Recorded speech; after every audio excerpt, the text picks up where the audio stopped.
14 de octubre de 1979, un hombre yace inmóvil en la cama de un hospital, con la mirada apagada bajo la fría luz de la clínica.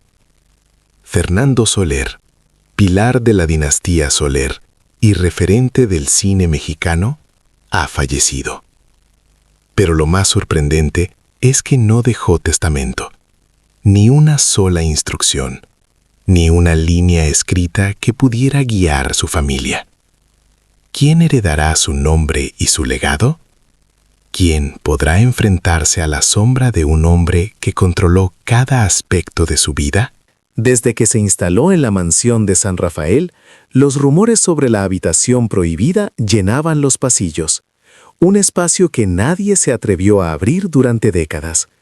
¿Qué secretos podría haber guardado Fernando allí? ¿Era un pasado que quería mantener oculto o simplemente un símbolo de su control absoluto? Los pasos que resonaban por los corredores y la luz tenue que se filtraba por las ventanas hacían sentir que, de algún modo, Fernando aún vigila cada movimiento.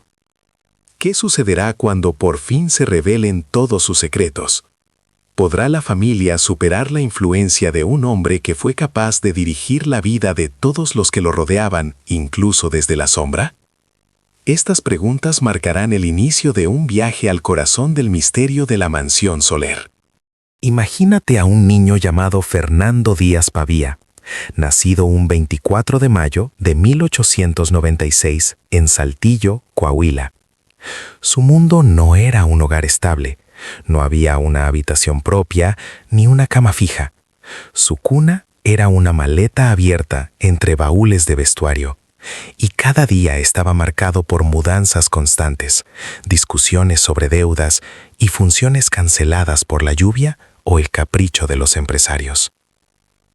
Antes de aprender a escribir, Fernando ya contaba monedas, leía contratos y asumía responsabilidades que harían temblar a cualquier niño. Aprendió muy temprano que si no había orden, todo se podía derrumbar. Y uno no puede evitar preguntarse, ¿cómo puede un niño vivir así, sin perderse en el miedo o en la desesperación? A los 8 años, Fernando ya estaba sobre el escenario, no por diversión, sino por necesidad. Su madre lo maquillaba, le ponía trajes enormes y lo lanzaba a la luz de los reflectores de petróleo. El público reía, aplaudía, y detrás del telón su padre le decía con voz calmada: «Lo hiciste bien, ahora podemos cenar». Cada gesto era una lección de supervivencia mezclada con cariño. Imagina la presión constante de aprender a hacer reír a los demás mientras tu propia familia depende de ti.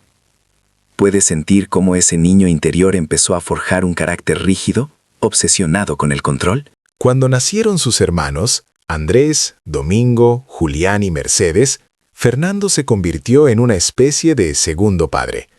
Cargaba baúles, calmaba llantos, contaba dinero y leía contratos porque su padre estaba demasiado cansado. Mientras otros niños jugaban en la calle, él memorizaba cláusulas, fechas de pago, nombres de empresarios y condiciones de funciones. Cada error podía significar perder la estabilidad familiar. ¿No te parece increíble que un niño tan joven tuviera que asumir tanto peso sobre sus hombros? ¿Cómo habría cambiado su percepción de la vida y de la autoridad desde tan pequeño? En 1916, la familia cruzó la frontera hacia Los Ángeles, California, presentándose como el Cuarteto Infantil Soler. Allí, Fernando experimentó la discriminación, la precariedad y el desprecio hacia los actores mexicanos. Cada humillación dejó una marca indeleble en su carácter. Decidió que nunca dependería de nadie, que todo debía estar bajo su control absoluto. Al regresar a México, mientras sus hermanos aún aprendían, Fernando ya comenzaba a decidir qué obras aceptar, con quién trabajar y qué contratos rechazar. Nadie lo había nombrado jefe oficialmente, pero todos terminaban obedeciendo su palabra. Además, la vida de Fernando estaba llena de pequeñas señales que reforzaban su necesidad de control. Cada aplauso del público se interpretaba como una confirmación de que podía sostener a su familia. Cada error en el escenario era un recordatorio de que si él fallaba, todo podía derrumbarse. Los viajes constantes, la incertidumbre y la presión de mantener a la familia unidos hicieron que su mundo interior se construyera sobre la disciplina y la vigilancia de todo lo que le rodeaba. Y uno no puede evitar preguntarse, ¿cómo habría sido crecer con esa constante sensación de responsabilidad sobre tus hombros? ¿Sería posible que cualquier niño aprendiera a confiar en los demás cuando cada decisión podía significar caos o estabilidad?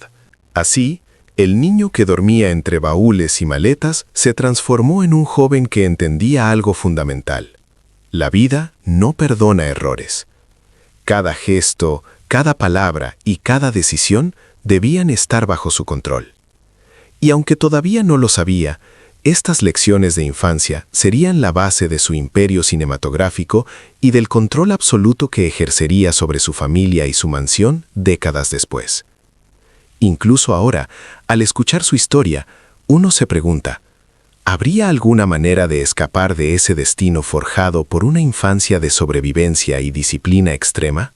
Cuando Fernando regresó a México después de los años de giras y espectáculos en Estados Unidos, ya no era solo un niño prodigio. Había aprendido a leer cada gesto, cada contrato, cada mirada de los demás. La vida le había enseñado que si quería sobrevivir y prosperar, debía tener control sobre todo lo que lo rodeaba. Desde el principio, decidió que la carrera de su familia no podía depender del azar ni de la benevolencia de empresarios o productores. Los años 30 marcaron un cambio radical. El teatro ya no bastaba, y el cine sonoro comenzaba a conquistar México. Fernando vio en la pantalla la posibilidad de que sus personajes vivieran para siempre, una idea que le fascinó y que consolidó su obsesión por el control. Cada toma, cada línea de diálogo, cada detalle técnico se convirtió en una oportunidad para dejar una marca permanente en el público. ¿Te imaginas la presión que sentía cada vez que aparecía frente a la cámara? ¿Cómo alguien que vivió toda su infancia entre caos y responsabilidad podía relajarse alguna vez? Con el éxito llegó la fama, y con ella la necesidad de proteger su mundo personal. Compró una mansión enorme en la Ciudad de México, un lugar que no solo era un hogar, sino una fortaleza contra la incertidumbre del mundo exterior. Dentro de sus muros altos, cada miembro de la familia, cada empleado, cada colega debía seguir reglas no escritas. Silencio absoluto en determinados horarios, obediencia sin cuestionamientos, respeto a su presencia como si fuera un juez. Los pasos de Fernando en los pasillos eran suficientes para que todos se detuvieran y midieran cada movimiento.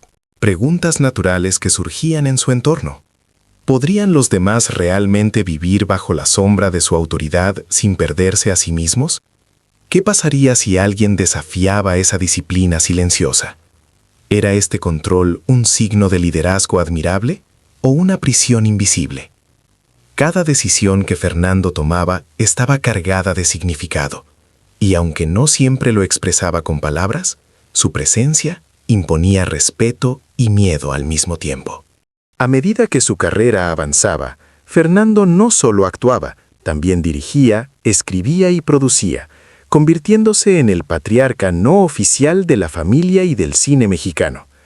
Sus hermanos y colegas aprendieron a consultar todo con él, desde contratos hasta decisiones artísticas menores. Nadie necesitaba nombrarlo jefe, su influencia se sentía en cada gesto, en cada mirada, en cada susurro. Y mientras el mundo lo celebraba como una estrella, Fernando desarrollaba un sistema meticuloso de control que iba más allá de la pantalla.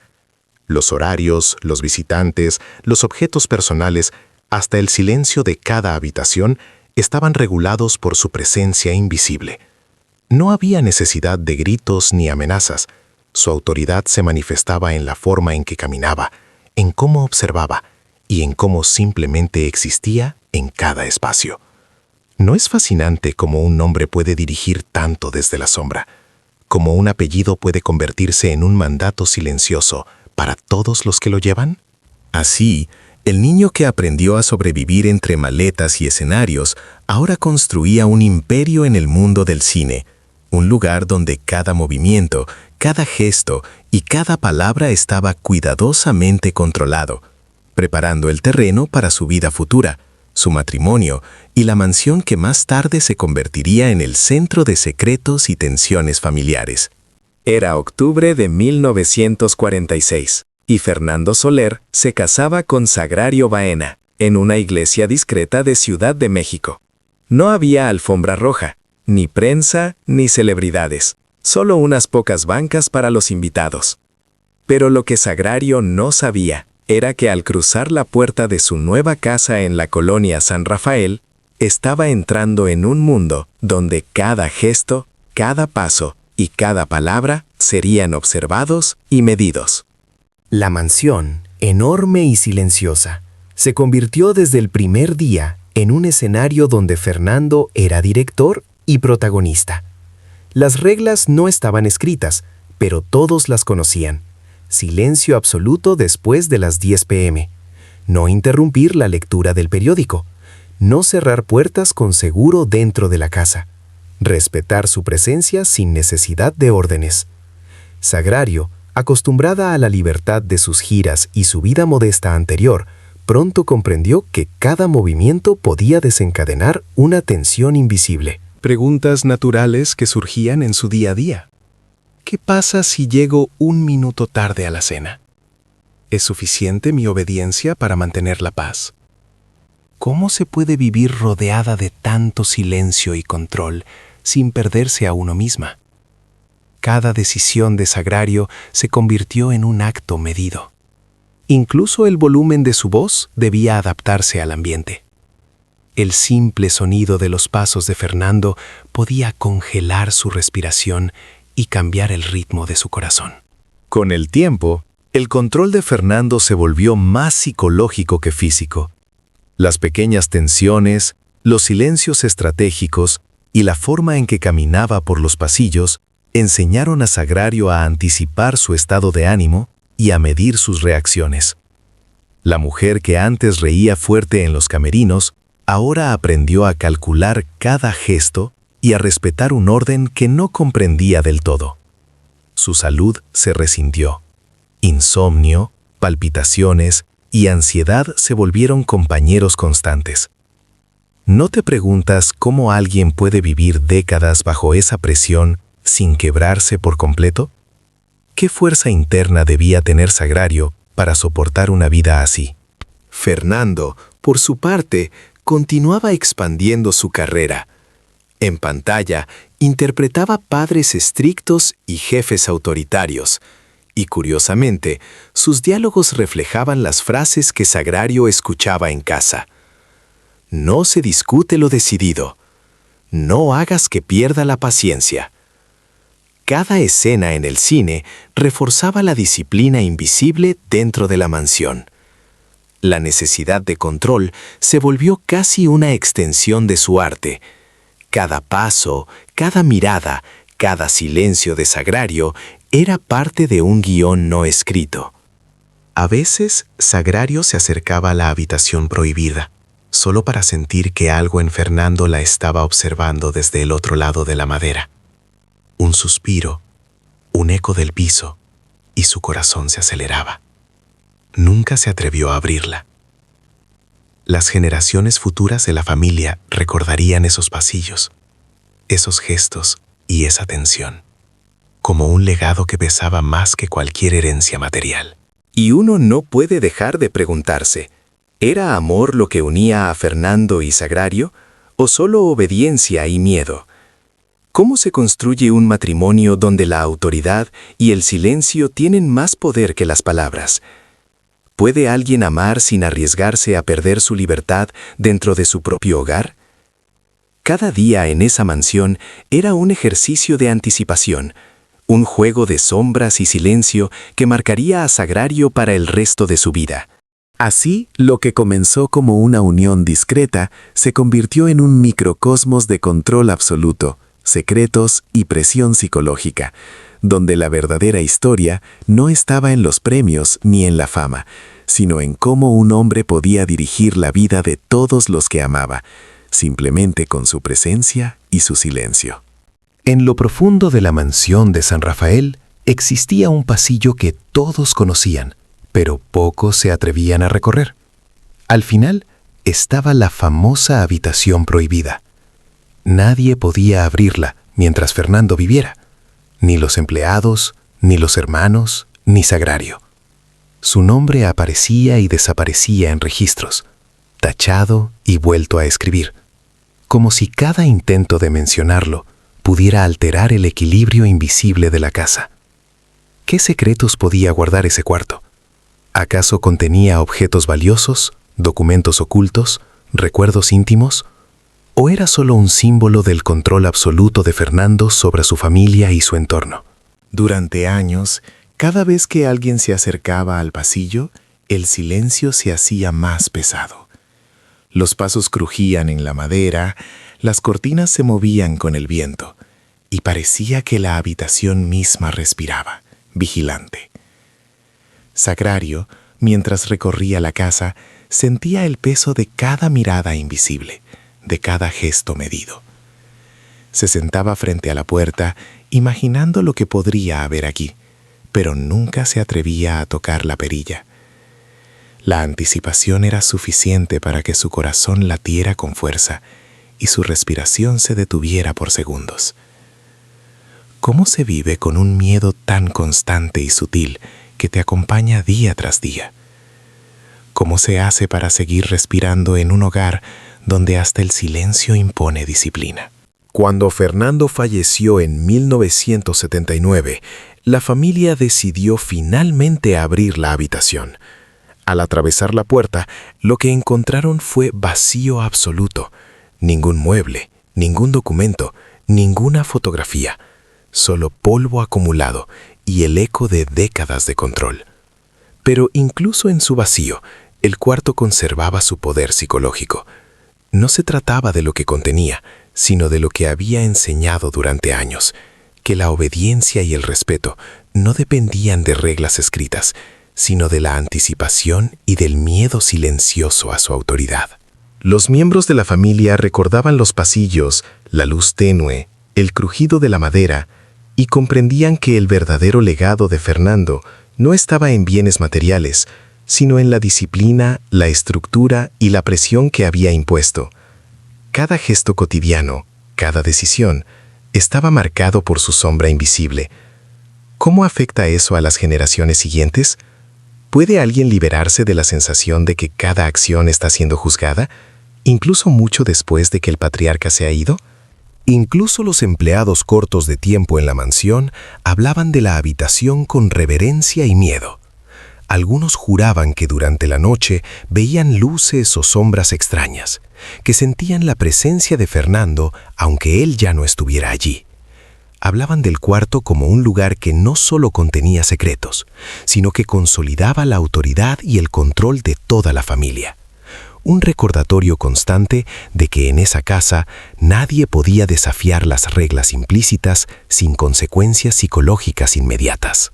Y uno no puede evitar preguntarse, ¿era realmente el cuarto lo que imponía miedo? ¿O era la obsesión de Fernando por el control lo que se proyectaba sobre todos los que vivían bajo su techo? ¿Puede un espacio vacío tener más poder que cualquier objeto tangible que se pueda guardar allí? ¿Qué sentirías tú si caminaras por un pasillo donde cada sonido, cada sombra y cada detalle parecen recordarte que estás bajo la mirada de alguien que controló todo en vida? Al final, la habitación prohibida se convirtió en símbolo del legado silencioso de Fernando.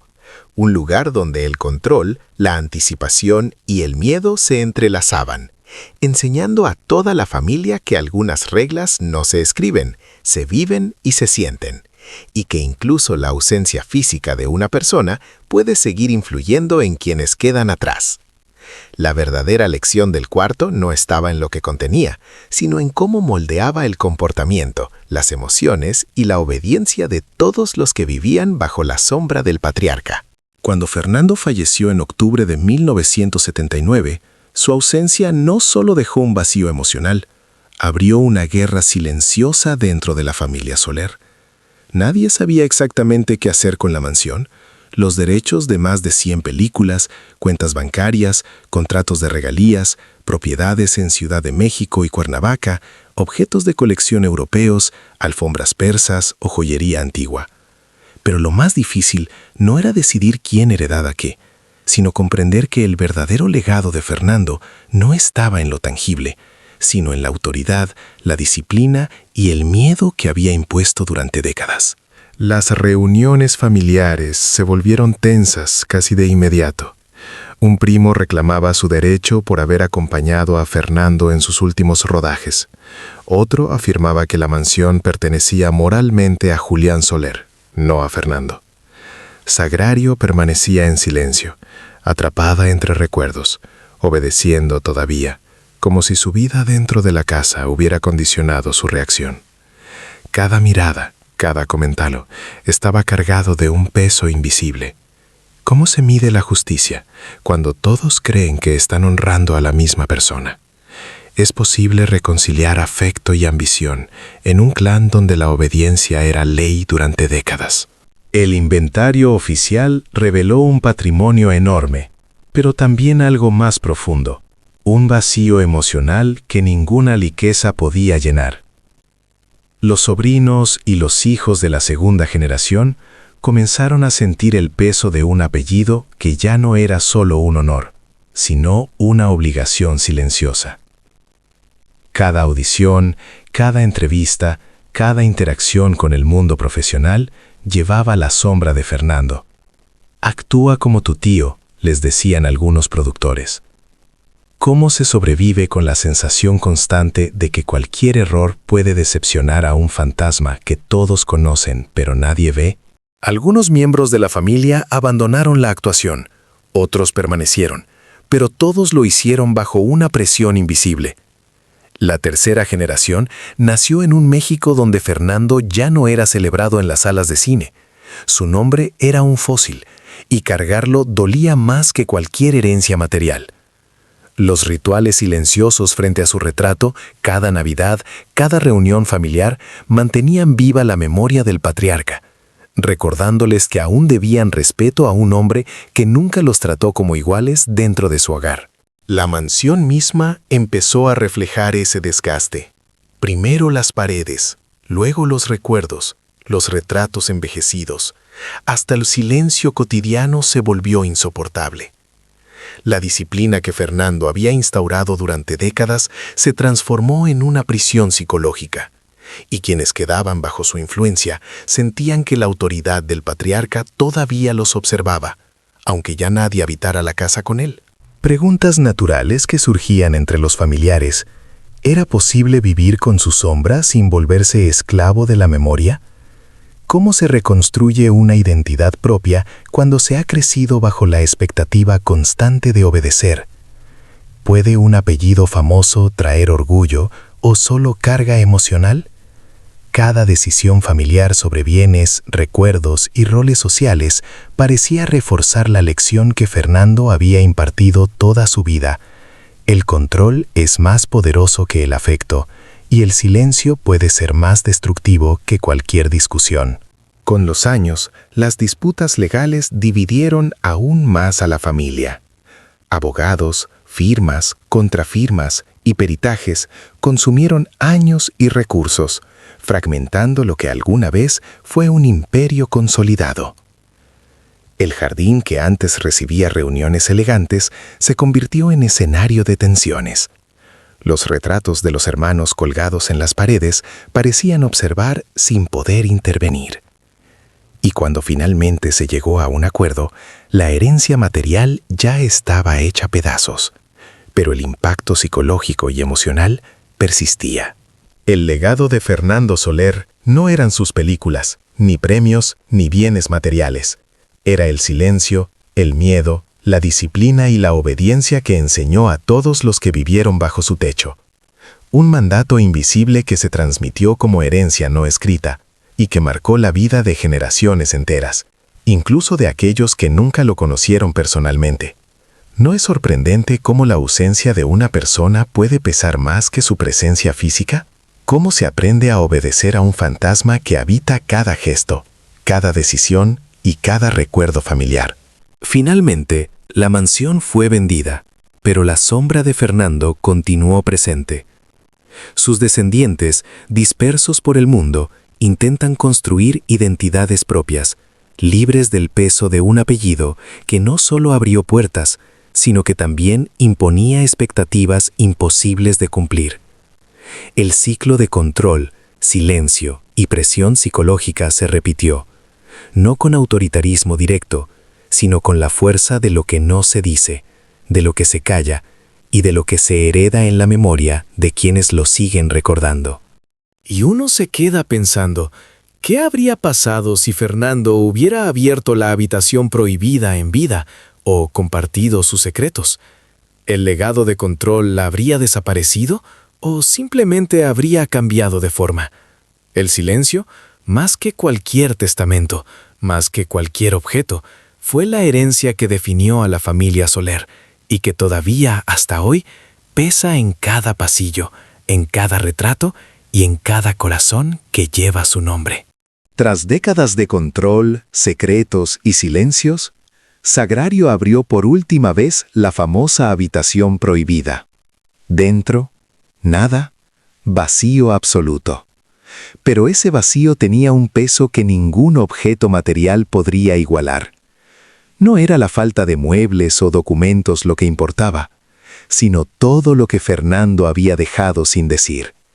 Toda la autoridad y el miedo que había transmitido, aún después de su muerte. La mansión, que alguna vez fue un lugar de disciplina militar, parecía respirar un silencio distinto. Un silencio que ya no era una orden, sino la ausencia palpable del patriarca. La familia Soler, dispersa y marcada por generaciones de obediencia y presión, ahora intenta reconstruir sus vidas, intentando liberar su identidad de la sombra de un hombre que controló cada detalle de su existencia, dejando atrás más preguntas que respuestas. ¿Se puede vivir completamente libre de un legado que no se escribió en papel, pero que se siente en cada gesto, cada mirada, cada recuerdo? ¿Qué habrías hecho tú si crecieras bajo una autoridad tan absoluta? Y así termina la historia de Fernando Soler. No con escándalos ni riquezas, sino con ecos de silencio, autoridad y ausencia, que todavía recorren la mansión y la memoria de quienes llevan su apellido. Si te impactó esta historia, déjanos tu opinión en los comentarios. ¿Qué piensas sobre la forma en que Fernando controló su familia? ¿Crees que su legado fue justo o destructivo? Queremos conocer tu perspectiva.